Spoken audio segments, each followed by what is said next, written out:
On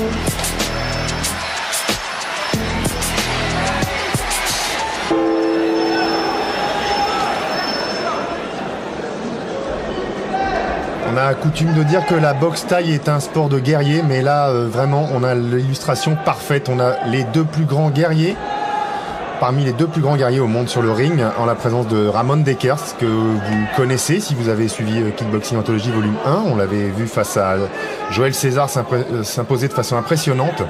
En face de lui, le français Joe Prestia, surnommé le guerrier. Les deux ont la particularité d'avoir boxé beaucoup en Thaïlande et ils se sont fait une réputation très solide là-bas. C'est sûr que tous les deux sont des bons techniciens, mais quand on évoque leur nom, quand on les a vus sur le ring, souvent, effectivement, le mot qui vient d'abord à l'esprit, c'est guerrier, c'est combattant, c'est farouche, c'est valeureux, ce sont des garçons qui ne cèdent jamais, qui se battent, qui vont au bout de leur force. Et ce combat-là va évidemment être spectaculaire, il ne peut pas en être autrement. Et le public de Levallois-Perret, dans la banlieue parisienne, qui était venu ce jour-là en 92, savait que ce serait un combat. Pas seulement un match, mais un combat. Ouais, et puis on se demande qui en Europe pourrait stopper Ramon Dekers quand on l'a vu se débarrasser si facilement d'un boxeur de la qualité de Joël César. Là, on se dit que oui, peut-être Joe Prestia, lui, a les armes. En tout cas, il a le potentiel physique de résister à Ramon Dekers. Mais entre résister et s'imposer, il y a un pas. On va voir si ce soir, il peut le franchir. C'est-à-dire qu'en face de lui, il a un homme très très dur, qui connaît toutes les techniques, qui est vaillant, et qu'en plus a une expérience assez incroyable, puisqu'il a maintenant plus de 150 combats dans ses techniques pied-point. Il a commencé très très jeune, c'était un gamin, je crois que c'était à 16 ans, quelque chose comme ça, qu'il est monté pour la première fois sur le ring de sa ville, à Breda, aux Pays-Bas. Et depuis, il a fait régner la terreur non seulement sur les rings européens, mais aussi beaucoup en Thaïlande, où là-bas il fait partie du sommet. Ouais, plus de 150 combats à 23 ans. Alors c'est vrai, il est venu très très vite à la compétition, quelques semaines seulement après avoir découvert la boxe thaï. Et puis il s'est emparé de son premier titre mondial à l'âge de 20 ans. Ça en fait un combattant extrêmement expérimenté, sinon le plus expérimenté en Europe. La tâche va être donc assez difficile pour Joe Prestia. Dekers est en short noir et Joe Prestia est en short noir aussi, mais avec des parements dorés.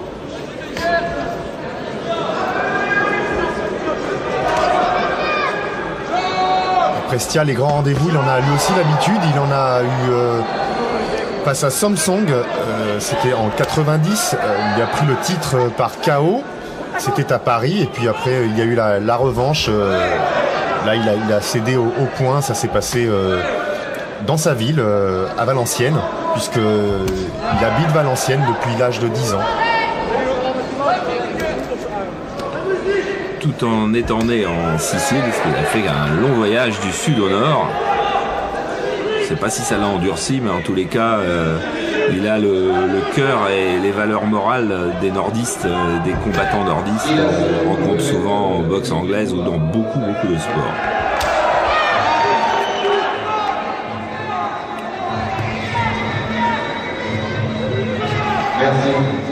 Ramon Dekers, on le sait, hein, une de ses armes favorites, c'est le crochet gauche.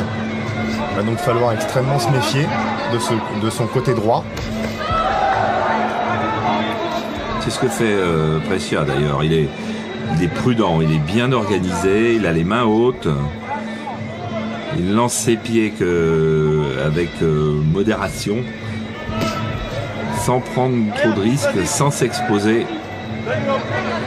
Alors celui qui s'expose effectivement contre Dekers, très souvent ne finit pas le match. Ramon Dekers, c'est un véritable rouleau compresseur. Et lorsque la machine est lancée, il est quasiment impossible de l'enrayer. Faut donc surtout pas que Joe Prestia se laisse emmener dans le rouge. Ramon Dekers qui auparavant a affronté Orono la même année, et puis l'année précédente, il a rencontré pas mal de Thaïlandais, Vanish, Koban, Sankien Noy, Sakmon Cole. Oh, et voilà première ouverture trouvée par Dekers avec ce direct du gauche. Et attention parce que Ramon Dekers est un excellent finisseur. Ouais, parce que l'arbitre n'a pas compté Brescia, il n'a pas forcément rendu service parce que Dekers sait très bien qu'il a touché lui. Et il est parti en accélération.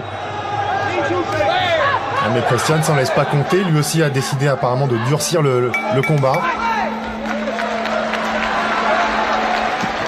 Ah, voilà, si Joey Brescia avait des doutes sur la qualité de son adversaire, il sait maintenant. Respire. Arrête ta jambe droite. Super bien. T'as vu ce qu'il a fait? Méfie-toi de sa jambe avant. Méfie-toi, ça vient de ta droite. Il faut bien lever ton poing droit. Récupère, respire bien. Respire. Donne le chip sheet là. Un sportif, je me dis des outils, je ne sais pas. Et même dans le coin, c'est pas facile d'être lucide. Hein. Dans le coin, on lui dit de se méfier de sa jambe avant. C'est un lapsus au lieu de se méfier de son poing avant. Mais effectivement, il faut lever la main droite du côté de Brescia. Enfin, il le sait. Joe Brescia est un boxeur extrêmement intelligent, complet, qui sait s'adapter à ses adversaires.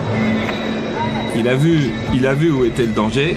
Et effectivement, ça dans son coin, on a été très technique là pour lui dire il faudrait qu'il shoot plus avec sa jambe droite Brescia pour laminer un petit peu Dekers.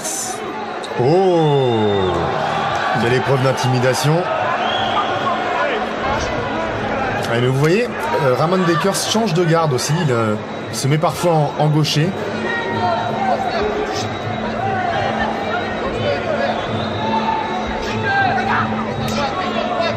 Ça fait aussi partie de l'expérience. Hein.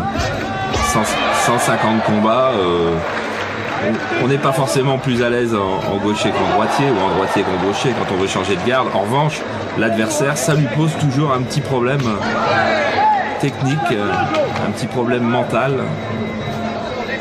Plus de 150 combats, hein, c'est la plupart disputés en Thaïlande, dans des endroits comme le Lumpini Stadium ou le Rajadamnern. Et puis, il faut bien le dire, hein, la plupart de ces victoires, elles ont été acquises par KO, alors que ces défaites, il les a plutôt concédées au point. C'est un dieu vivant en Thaïlande, Ramon Dekers. C'est le premier occidental à être considéré comme ça, et un des seuls d'ailleurs. Et en voyant cette attaque sur toutes les surfaces du corps, avec les poings, les pieds, on comprend un peu mieux pourquoi, alors qu'il essaye de chercher le foie. Ouais, voilà, il désaxe. Et Joe Brescia qui sourit, hein, vraiment, c'est deux hommes très très durs. Et qui réagit, c'est absolument incroyable qu'il ait la force, je dirais pas la lucidité parce que tout n'est pas parfaitement fait, mais alors le courage, le cœur d'aller lui aussi chercher le combat.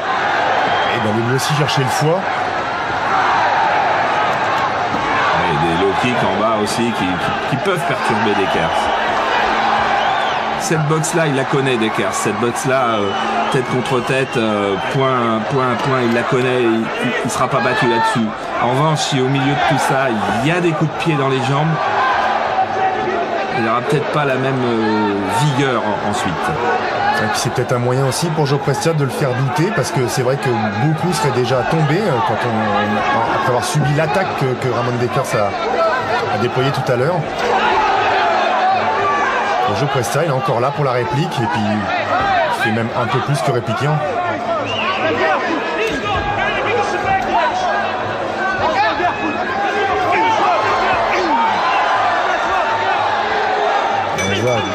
Dekers très opportuniste, hein, vraiment. Dès qu'il y a un trou dans la garde, il est exploité. Et là, il a su ajouter à sa panoplie les coups de genoux. Et les deux coups de genoux en fin de reprise ont fait très mal à Brescia. Als je zo denkt, water in de mond.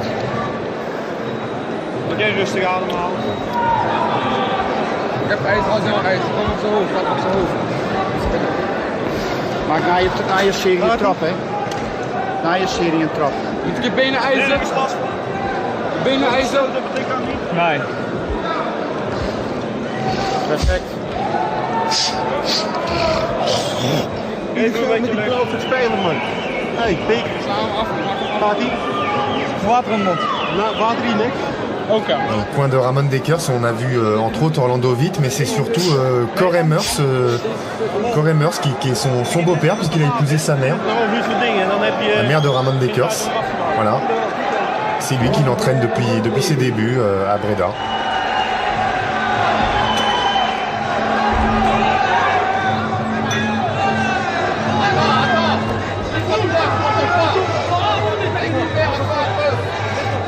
Un petit peu plus mobile, Brescia à l'attaque de cette troisième reprise, pas rester dans l'axe des attaques du Néerlandais.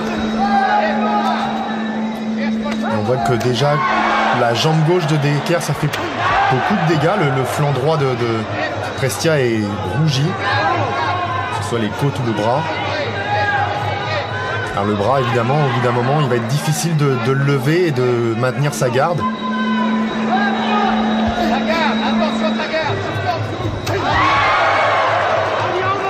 Il n'y a pas le même impact dans les coups de pied de Dekers. C'est effectivement beaucoup plus violent, beaucoup plus efficace. Et Brescia lui attaque souvent, fait toujours des attaques un petit peu stéréotypées en attaquant uppercut du droit et direct du gauche derrière. Et Dekers, c'est l'a bien compris maintenant. Et l'uppercut du droit particulièrement ne passe jamais. Et lui, Dekers, quand il revient avec ses chutes de la jambe gauche, à chaque fois, Brescia recule.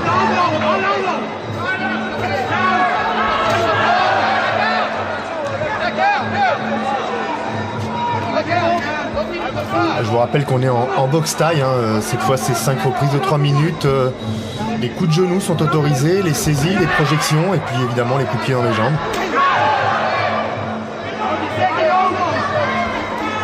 D'ailleurs Ramon Dekers, contrairement à beaucoup d'autres Hollandais, a évolué principalement, presque majoritairement en boxe taille. Il a fait quelques combats en full contact, on se souvient notamment qu'il avait affronté Khalid Railou. Mais ses principaux titres, il les a remportés en boxe thaï et beaucoup en Thaïlande. Il a d'ailleurs été élu combattant de l'année en Thaïlande en 92, cette année donc. Ce que sans doute son plus beau titre, encore une plus belle référence que ses titres de champion de Hollande, de champion d'Europe ou de champion du monde dans les différentes versions. Être élu boxeur de l'année en Thaïlande, c'est plus beau que tout. Il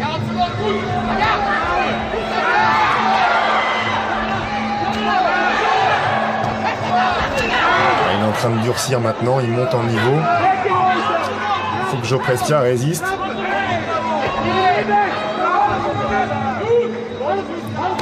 Mais c'est vrai, il n'a pas l'air d'avoir de solution tactique pour l'instant, Joe Prestia, et hormis l'épreuve de force. Ouais, puis il a quand même déjà été éprouvé. Tous ces coups de Dekers sont d'une incroyable efficacité. Et petit à petit, eh bien, la vitalité du français s'émousse. Regardez comme même ses coups des deux mains sont beaucoup moins rapides, donc beaucoup moins efficaces. Il n'attaque même quasiment plus avec son uppercut. Physiquement, l'affaire est rude. Tu as gagné les 2 premiers, il faut que tu en gagnes encore un. D'accord? Alors fais attention, tu n'as pas de garde. Tu as beau me dire que tu récupères, ta garde elle est inexistante. Il faut que tu me lèves cette garde. Il faut éviter de prendre des coups sur la tête. Est-ce que tu comprends? Tu m'entends bien quand même? Bon. Bloc, ne laisse pas. Tu donnes encore un round et puis c'est bon. Il reste plus que 6 minutes de combat. Pas un beau round maintenant là. Allez. Au début, récupère au début du round et après on y va. José Hernandez dans le coin de Joe Prestia qui lui voit les 2 premiers rounds acquis par son élève. J'en suis pas aussi sûr. Bon, mais lui non plus d'ailleurs. Ça fait partie de ce qu'il faut pour remonter son boxeur, pour lui donner du tonus, que surtout moralement il soit là. Parce que si moralement il pense qu'il est loin derrière, comment résister à l'orage qui s'annonce? Puis loin derrière, c'est peut-être pas non plus le cas, mais en tout cas il n'est pas en avance. Et surtout, combien de temps physiquement il va pouvoir résister alors que là, Ramon Dekers a essayé de placer un coup de coude.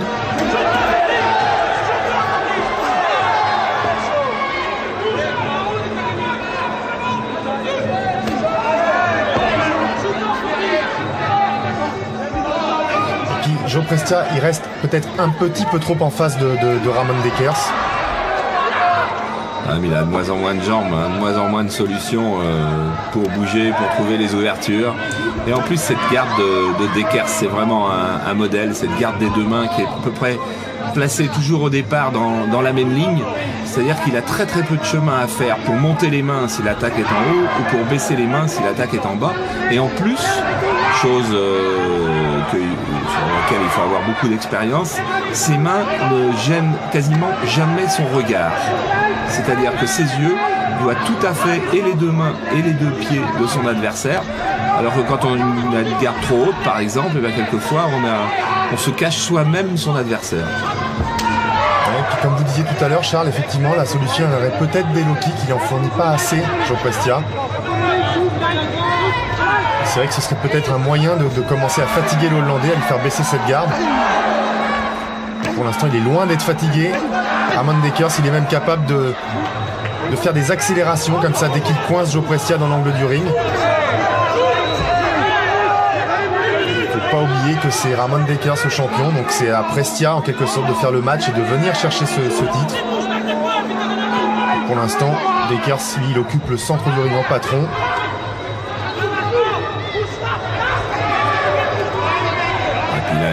Il alterne toutes les techniques.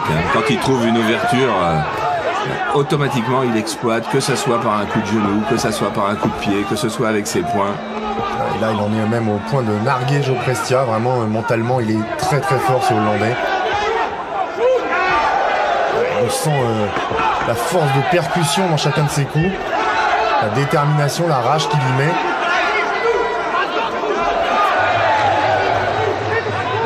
Imperturbable même quand Joe Prestia le touche. Et pourtant c'est extraordinaire pour l'instant ce que fait Joe Prestia, parce qu'il n'y en a vraiment pas beaucoup, aussi bien en Europe que dans le monde, qui seraient capables de tenir. On en est à la fin du 4e round. Ça commence à être long. Ouais, d'ailleurs son retour dans le coin s'est fait un peu plus difficile avec... Il faut que tu gagnes le dernier round pour gagner. Ouais, serviette. Il faut que tu me gagnes le dernier round, ça ne va pas. Qu'est-ce qui se passe? Dis-moi ce qui se passe. Respire. Prends les points, Joe, prends les points. Marque des coups de pied. Si tu gagnes ce round, tu as gagné. Faut que tu marques des points, tu sais, Joe, avec les pieds. Si tu gagnes ce round, tu as gagné. Donc la vaseline, la serviette. Serviette. C'est le dernier, fais-toi plaisir. Baisse pas la tête. Serviette. D'accord, accroche-le, il baisse la tête, accroche-le. D'accord? Ok. Baisse pas la tête, putain. C'est qui la serviette? Il en reste un. Elle est là, la serviette. Dernier. Bouge, travaille les points, Joe. Ne travaille pas que tes points, Pouce. Ne travaille pas que tes points. Les jambes, il faut le cartonner avec les jambes, il faut lui faire mal maintenant. Est-ce que tu es capable maintenant d'y aller ou pas? Ou est-ce que ça manque de conditions? Tu me le dis, pour que j'évite de crier. Allez, il faut marquer des points. Oui, c'est le dernier. Il faut que tu marques des points.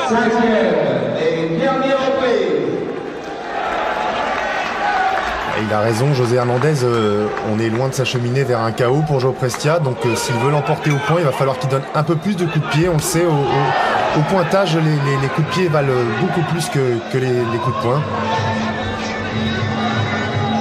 Pour l'instant, c'est Ramon Dekers quand même le plus productif et surtout le plus efficace.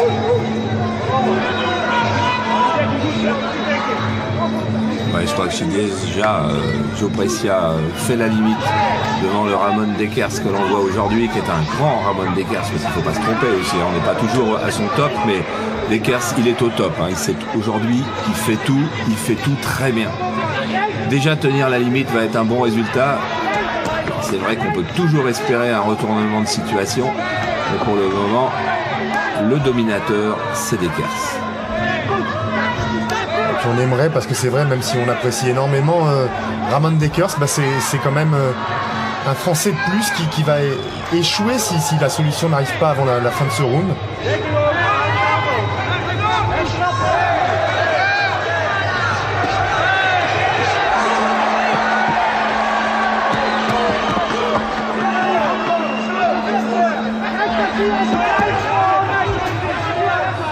Et en plus, Dekers, alors qu'il y a des moments où on pourrait croire qu'il peut être en difficulté, il reste imperturbable. Imperturbable, et puis il continue d'avancer, il continue son travail, il laisse à aucun moment une lueur d'espoir à Joe Prestia.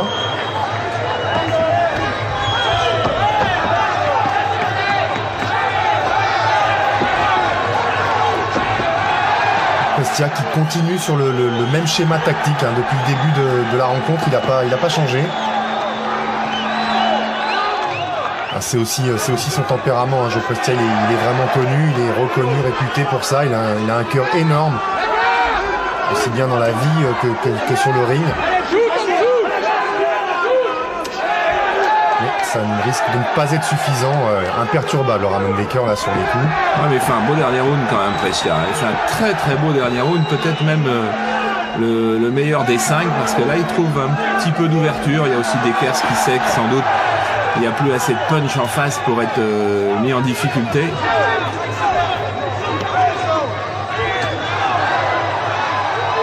Il y a plus d'efficacité chez le Néerlandais de toute façon.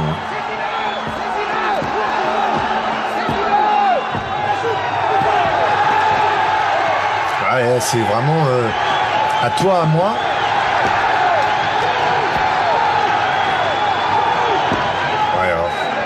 Ça doit être démoralisant quand même hein, de voir en face un boxeur qui prend une salve de coups et qui continue à vous dire d'avancer avec un grand sourire.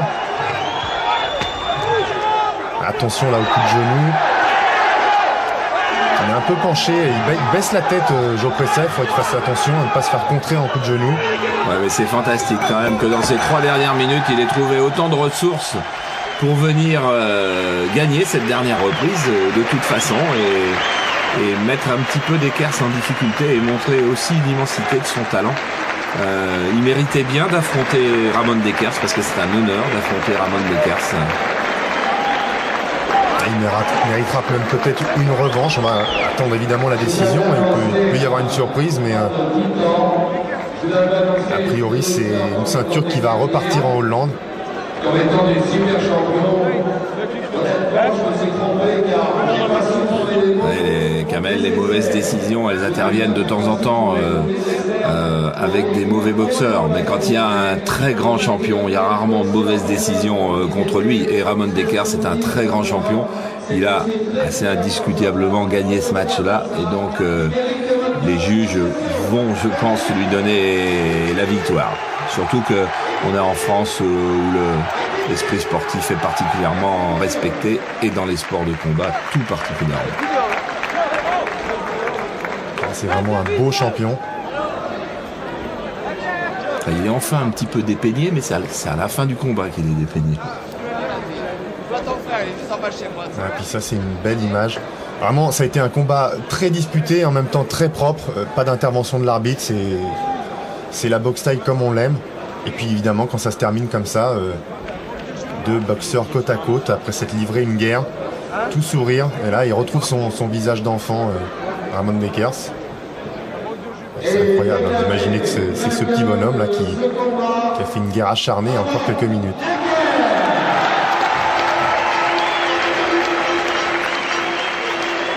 Deux très très beaux combattants.